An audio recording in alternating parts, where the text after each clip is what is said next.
Hey, aloha, and welcome to Embers Rising Podcast, the show where we explore the journeys of remarkable individuals who have found success and made an impact in their fields. I'm your host, Wendy J, and today I'm super pumped to dive into part 2 of listening to your intuition, continued from our last episode. So excited that you're here, and I'm in a different location.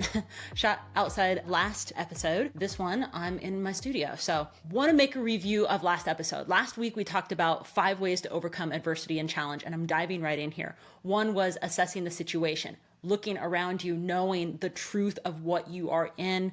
We talked about my situation of being in Hawaii, living on the floor of a rented garage. I was assessing the situation. 2, looking for opportunities, knowing that I need to make a move. I'm thinking in my head, this too shall pass. I've got to take action on opportunities to help me overcome this challenge. Number 3 was adopting that new mindset. I went out and started learning from YouTube videos, online courses, books, meditations, mentors. Helping me cultivate a new mindset was number 3. 4, I had to choose some support. We had to seek support, right? I went to my back then YouTube channel and was diving into anything that could help me lift me up, help me see things in a different light. I reached out to different people in my network to give me a different perspective of my challenge. And then number 5 was I did my best to take care of my health, taking care of your health. So those are the 5 ways to overcome adversity. And that's what we talked a little bit about, well, a lot more in depth last episode. We also talked about navigating from the fear and doubt bucket and how the other bucket of intuitive guidance feels. And I want to run through those again because I think those are so important, and it definitely ties into the feelings of trying to navigate intuition. So I want to talk about the fear and doubt because those feelings are so inconsistent, and they run through that inconsistency bucket. They're going to hit you at the anxiety level. It causes you to feel anxious. You're uncomfortable. You're second guessing things. That's in the fear and doubt bucket. The other bucket is that intuition bucket. And those feelings come with the manifestation of feeling calm, present. It's a consistent feeling. The voice that you always hear is consistent. It doesn't trigger any excess worry because it's so consistent that it's leading you through calm and clarity. And that's that intuition bucket. And when you define these 2 buckets of fear and doubt and intuition guidance, and you practice that, so when a feeling comes in, you can assess, okay, is this fear or is this intuitive guidance? Then you know what bucket it falls into. It's practice because it does take time to get into, for sure. But those were the things that we talked about. And it's important to be able to navigate through those and to understand those 2. So when you're in the moment of a situation or a challenge, you know where the feeling's coming from. Is it that fear and doubt? Is it the intuition feeling? Okay, so those were the 2 things I wanted to make sure we covered from last episode, all about 5 ways to overcome adversity and the 2 really big navigating from fear and doubt and intuitive guidance. So I think that ties right into a little bit of my story about where did my intuition start and how did I even know I had an intuition? And I want to talk about that because sometimes we're going through life and we don't even know we have an intuition. We're like, what the heck's intuition? And if you're listening to this right now or watching this right now, you're like, yeah, I've had an intuition like last year, but I don't have it this year. It's just how you tap into it and fully be present to find that space and be able to listen. So I want to share my story when I was 10 years old. I was a 4th grader, and at my parents' house, we had a very big tree in the corner of the backyard. I love nature. I used to love being in nature constantly. And when I say used to, as a kid, I've always loved nature, but I loved back then also just being in nature, and going to that tree was my favorite space. So when I got to that tree, I would climb up the tree, and I kind of had a place where I could look out over the neighbor's yard and over the fence, and I could see perspective from where I was sitting, but my intuition really kicked in when I was listening. And I knew the times that I would sit there, I do remember like the trees blowing, the leaves kind of waving around me, and I was listening. And it's almost like I felt like I had a friend in the wind where I could now hear myself, this voice in my head at 10 years old, saying something to me. And I was like, oh, that's interesting. I'm not sure what that is. Okay. It feels like I should say something out loud, but maybe I'll just say internally. Of course, at the time, I didn't know that was intuition. And I share that story because that voice has stayed with me, and it's been the consistency of my whole life. As long as I've slowed down enough to pay attention to the intuition. And so many times, I'm guilty of it too. We go through so many different challenges and life situations that intuition just runs right past us. So it's like, oh, well, why didn't I think of that, 6 years ago or a month ago? So tapping into that, but there's things that can trigger the intuition to make sure you're on track. And I want to talk about the red flags, because one of the most important things about intuition and following the intuition is making sure that you're aware of red flags. Let's run through the red flags, because I made some notes about this. I didn't want to miss anything. Let's define red flags. Red flags are when something is not aligned with your best interest or values. When you come across a red flag, you want to rely on your intuition to get you through the situation. So I want to tell you about 5 feelings to watch out for when it comes to red flags. So let's dive in, because the first one is inconsistency. That contradiction. It kind of feels like fear and doubt, right? If your intuition is sending you a conflicting signal and you're getting an inconsistent message, you're feeling like, oh, that's in the fear and doubt bucket. It feels like a red flag. This is where it's giving you the signal to say, hey, pay attention.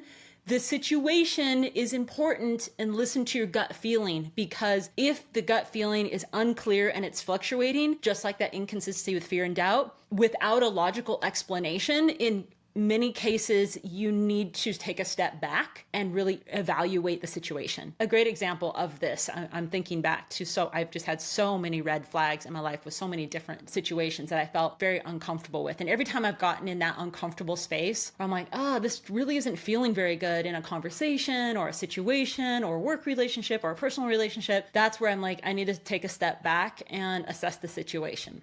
So number 2, very similar to number 1. Again, it's that discomforting feeling. So you're like, oh, red flag, drops in that fear and doubt bucket. Red flag, this intuition is communicated through experiencing discomfort, a sense of feeling like things are off. Like it's definitely off with that person or that situation or that challenge. Like it definitely feels off today. Or it feels like you trusting your instincts here when it's signaling you for a red flag. It just doesn't feel trustworthy or safe. That's probably the best way I could say it. Or at the same time, it doesn't feel in alignment with your values.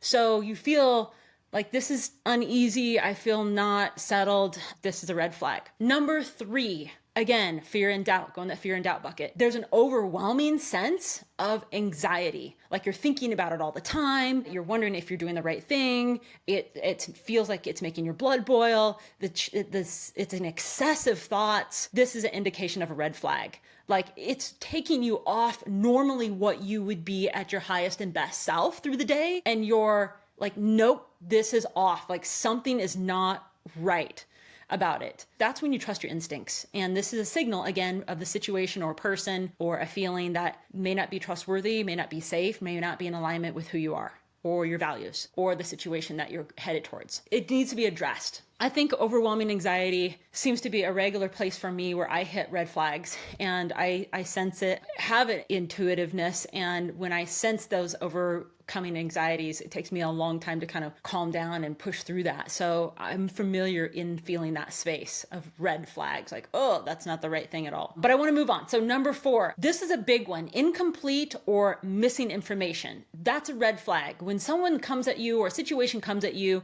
and it's just not normal, it's excessive, irrational indication of a red flag. This is where it triggers that fear again, right? This like red flags end up in the fear and doubt bucket, right? It's overwhelming. It feels like it's got to be investigated further in your intuition. Like is this really valid? What am I really feeling here? There's missing information. The situation now is guiding you to say, I need more information to make an informed decision. Because when we have incomplete or missing information, it again feels uneasy, right? It feels really uneasy. I'm thinking back to communications I've had with persons where the information was incomplete. And I really was like, this is driving me as a red flag because it feels like I'm not sure. It's like, oh, I'm not really sure on that. Number 5, when you have red flags and you learn from it, you want to rely on those, the past negative experiences that have triggered those red flags, because intuition can really be influenced by the past experiences, and it's important to learn from the previous encounters or situations that you've had based negatively on those experiences that you know that you went through. It felt negative, it was negative, and the outcome was different than what you thought. You now know that, man, that was a red flag. You absolutely know. I think it's important to understand red flags when we're talking about intuition because it's a crucial piece of the puzzle when you're critically thinking and you're trying to rationalize and analyze and gather more information to make a well-informed decision. There's one other thing that I like to do with red flags, and sometimes you'll have several, but on my phone, I create a note and I write the situation. Here's the situation, whatever it is, or the person. And I start making a mark. I write down in numbers what a red flag I feel like I felt. And that way, as things move along in the situation where you're not really sure, you have something to refer back to because you might not remember, like, that did trigger me. But there's so much going on in life in the world that we're intaking at so many minutes, every second is something new. It's good to write it down. And that is a habit that I've had. So I'm like, that didn't feel right. Or that evening before you go to bed, write down the red flag, or the next morning, write down what you had just felt or sensed. That's important. It's just so important to remember that, I think, because going forward, if you want to make a positive impact in the feelings and you say, like, I'm confident in the feelings that I'm going to make, and I know that the red flags are behind me, then you know what bucket to drive yourself into. And you also are aware of those buckets. So that fear and doubt bucket, the intuition guidance buckets. So really important. Two things that I have learned about failure or setbacks in my journey with intuition that really taught me a extremely valuable lesson. And those lessons really come from trial and error and what worked and what didn't. And I've learned that when I go into certain situations with business or with a person and it didn't feel good, I look back at it and say, what could I have done differently? And what lesson did I learn from it? And I don't do that every time, but I've learned now to do it. When I was younger, I didn't do that at all. I get you 100%. But if you can be more present and really tap into knowing those two buckets, knowing your red flags, you've got your list. When you have a setback and you've gone through the situation and you weren't able to get out of it earlier, it kind of blew up in your face or dropped like a bomb on you. That's when you say, okay, what do I need to do now? Because now I feel like a failure in it. I didn't catch it. And I feel like setback in my journey. I'm going through a certain situation at the moment, very similar thing. I've had similar situations with clients where there's been a red flag with the work that I've done with the business. And I felt like the demands were very hot. I felt like communication was very hot, and hot meaning it just didn't come across with humanness in that compassion, kindness space. Those are red flags. I understand personality traits, and I do very much understand meeting people where they're at and how they communicate. But I think when it gets to a level and you start feeling that this is over the top, I can't deal with this. I've had past business experiences like this. It's a red flag. So what did I do about those experiences? Because a lot of those experiences really drove my mental health down quite a bit. And I let myself stay in those situations for much longer than I should have. Cut it off early. And, just to not be a child in the decision making or a knee-jerk reaction with emotion, what I could have done better is shown up, been very, embrace the confrontation, even if it's uncomfortable, and say to this situation or this person that I'm having a hard time working with you. I think it might be best if we changed courses or different directions in the relationship or how we're moving through. I just ask you to think about that. So 2 things that I've learned about failure and setback. Relationships are everything, and communication is everything. Relationships are the key that unlock so many different opportunities. They're also the key that allows you to see a different perspective. And it can be new relationships, it can be older relationships, but when you share your story of your failure or your setback, this is where you can get a different perspective. And I'm not just like, hey, I'm going to go talk to my friend and they're going to empathize with me and I'm just taking myself down in the train.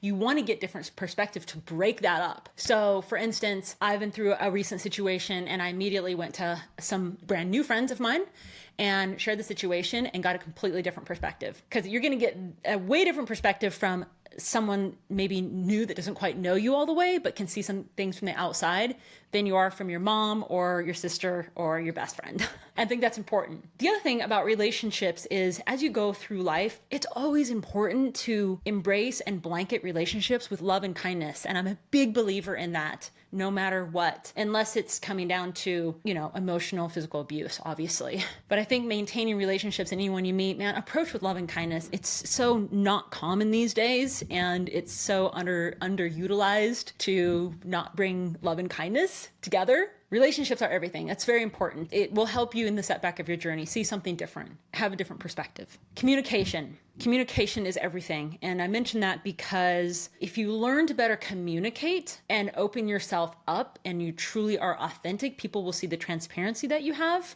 and will respect you. If you try to hide something or the way you're kind of going around the bushes on it, it already can make the other person or situation feel. They already know it's not really you talking. So for instance, my most recent situation, I had a work situation and I went to my network and I communicated to everybody in my network. I started messaging out that, and each messaging was a little bit different through each different relationship, but the messaging was the same. The messaging was like, hey, here's my situation, love your perspective. Here's my situation, and I put myself out on the line, like, here's what's happening. What do you think of it?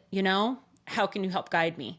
I think that's important because when we self-isolate, which is like self-sabotaging yourself, you're like, oh my gosh, this big thing came. You're going down the rabbit hole of a train that doesn't feel good. And I've been there, I've done it, and you kind of lock yourself in and it feels terrible. It feels uncomfortable and your brain goes to a bad space. And that's where you need to uplift yourself with this higher level of communication. One of the things I've learned this year in working in business and relationships is personality communication models, and typically called PCM. And I think that is one thing that's really brought me closer to understanding people, is understanding where they're communicating from, what their base level of communication is, all the way up to where it's almost like communication models are different than personality tests or human design tests. Communication models is where you're rating as a communicator, how you're intaking the world through your eyes and communicating out to the world, and what you need to receive. When I learned this, I was able to really challenge myself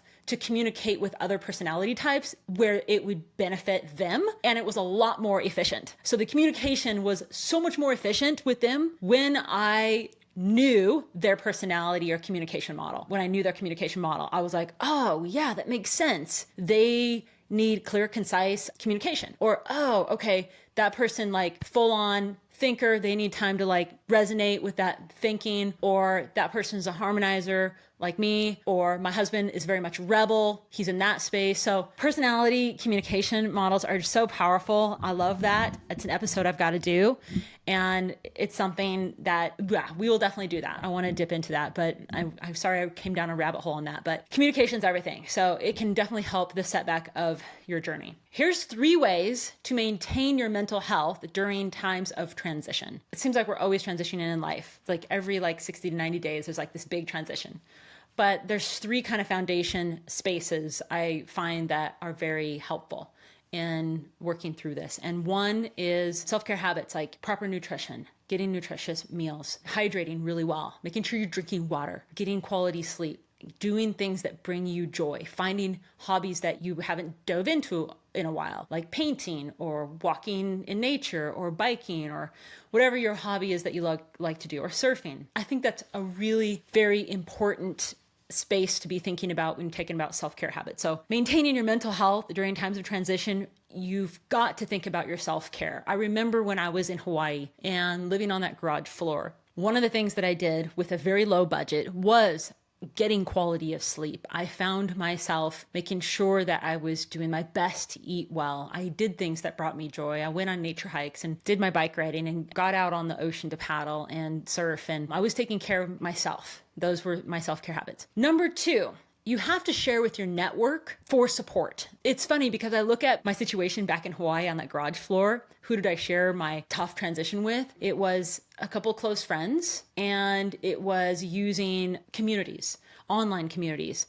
And for me back then, I was right into YouTube. I was watching videos and engaging on the videos in the comments is how I felt I was part of a community on those channels. That was like early day online communities. But I needed to share my story with someone, and that helped me get and supported my journey to help me think differently and also to motivate me, inspire me, because transition and challenges are no doubt tough and hard, and they can be hurtful. And it's like, sometimes it feels like a death when it's a major transition. It can feel like losing someone completely. We have to reach out to networks and supports, whatever that is. And sometimes it can be scary and new to join a grief support group. I just joined a grief support group. Talk about transition. Great. This is such a great story. So feeling so, I don't even know what the word is.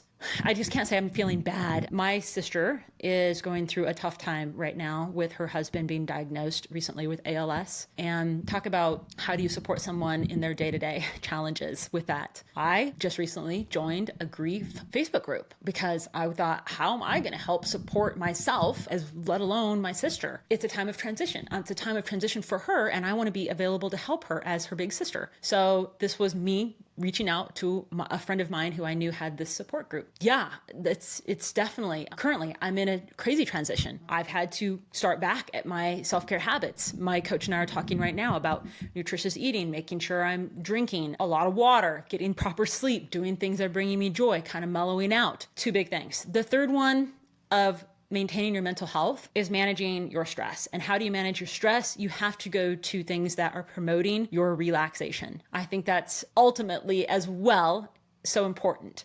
I have a grounding mat that I love, that I tune into. It's like one of those grounding mats that you see that have crystals in it. Mine particularly has a PEMF, has photon therapy, has red light therapy.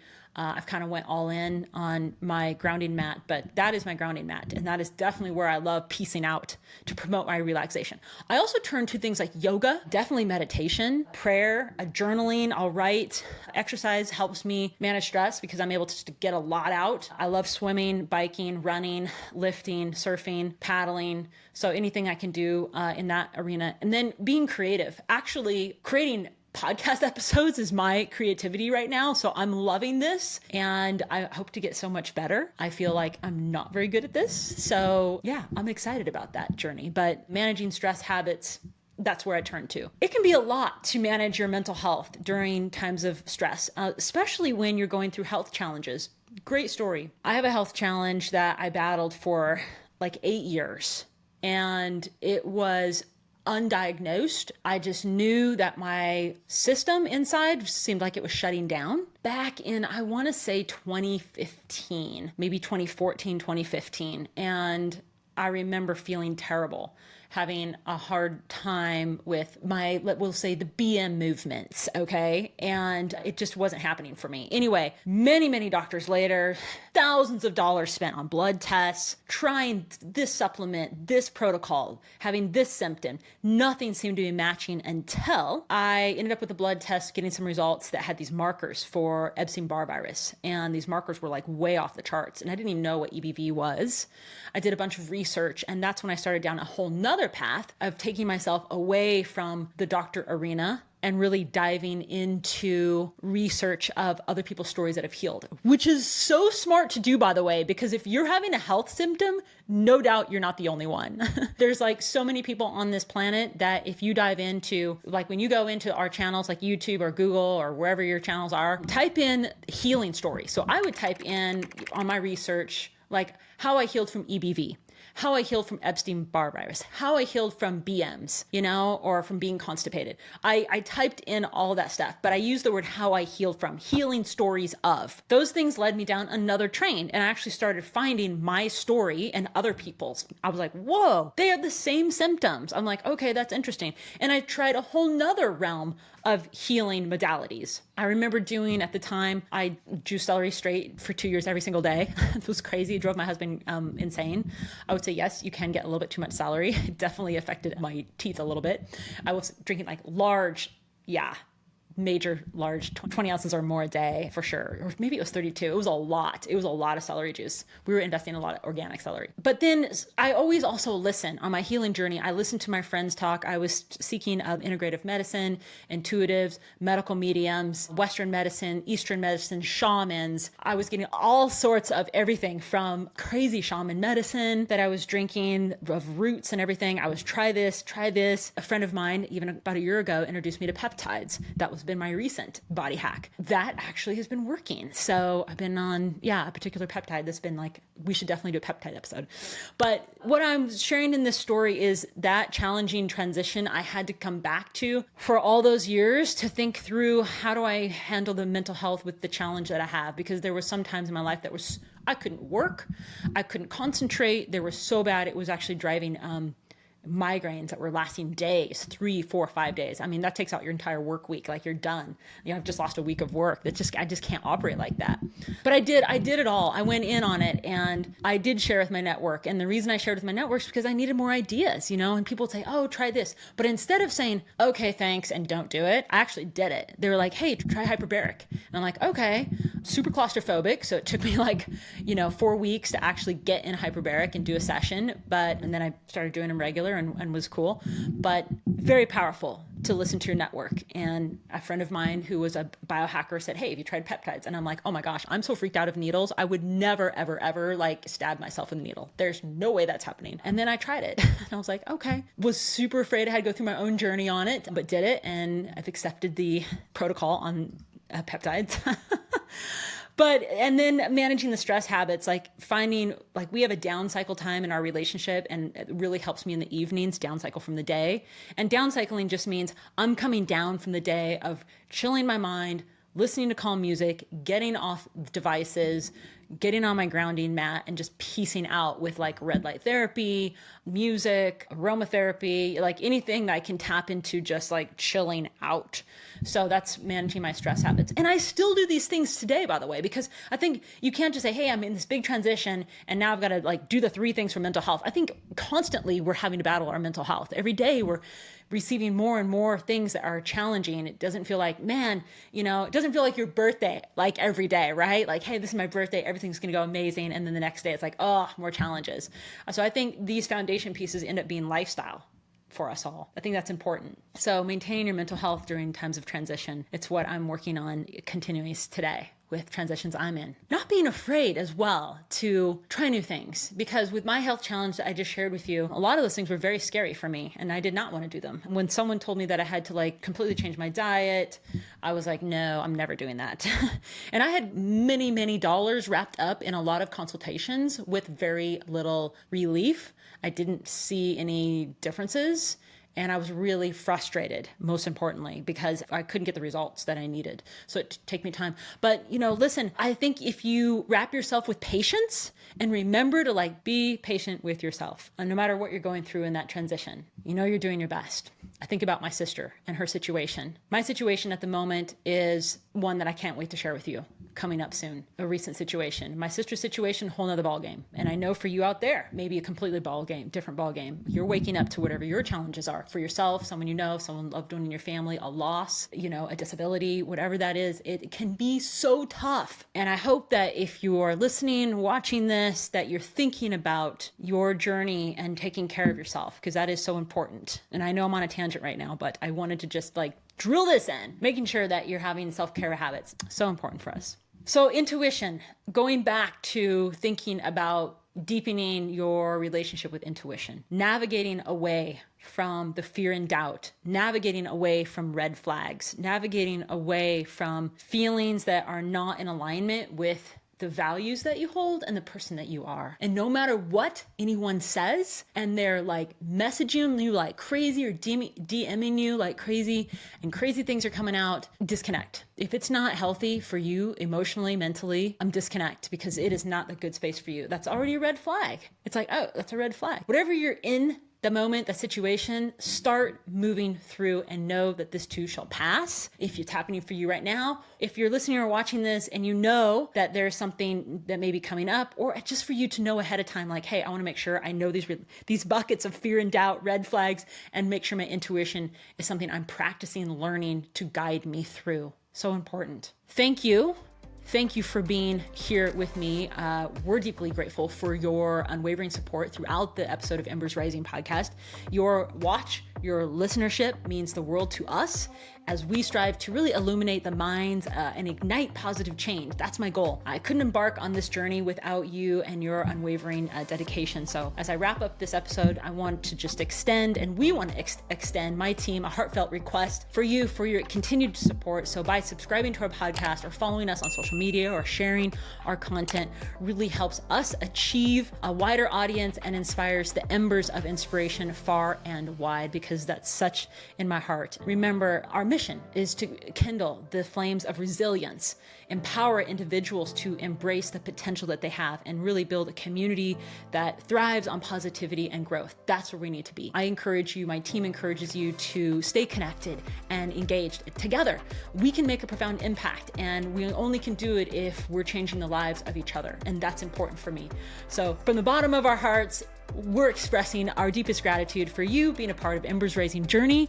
Your passion, your enthusiasm fuels our determination to keep producing enriching content for you till we meet again, I guess. Let's continue fostering this incredible spark of hope and perseverance that burns so brightly in you and all of us. We know it's there, so let's make a lift up together for all of us rising. So thank you. May your path be filled with abundant blessings ahead, and aloha.